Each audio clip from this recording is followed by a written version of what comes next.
এই মুহূৰ্তত দিবলৈ ওলাইছো এক ডাঙৰ খবৰ। সম্প্ৰতি নগাঁও আৰক্ষীৰ জিম্মাত ট্ৰেডিং কেলেংকাৰীৰ মূল খলনায়ক অৰ্নিবান দেউৰী আৰু কাশ্যপ ফুকন।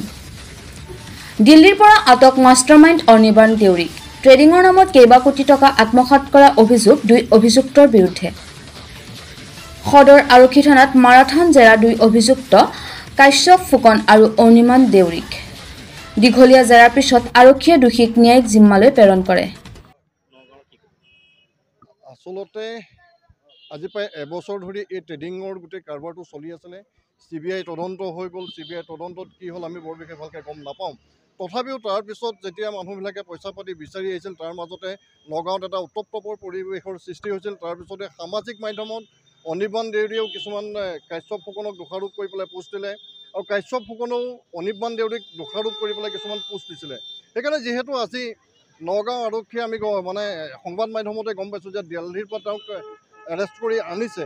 সেইকাৰণে আমি ভাবোঁ যে আজি যিহেতু দুইজনক সন্মুখী হ'ব, নগাঁৱৰ পুলিচ প্ৰশাসনে তেওঁলোকক জেৰা চলাব আৰু জেৰা কৰি এক সুবিচাৰ দিব বুলি আমি আশাবাদী। আৰু যিমানসকল ইনভেষ্টৰ আছে, প্ৰত্যেকজন ইনভেষ্টৰৰ পইচা যাতে এটা টকাও হানি নোহোৱাকৈ যাতে তেওঁলোকৰ ইনভেষ্টৰসকলক পইচাটো ঘূৰাই দিব বুলি আমি আশা কৰোঁ। আমি নগাঁও আৰক্ষী প্ৰশাসনক আমি অনুৰোধ জনাইছোঁ, অৰ্নিবান আৰু কাশ্যপ ফুকনকো আমি অনুৰোধ জনাব বিচাৰিছোঁ যে প্ৰত্যেকজন ইনভেষ্টৰৰ পইচা যাতে এটা টকাও হানি নোহোৱাকৈ তেওঁলোকে ৰিটাৰ্ণ কৰে।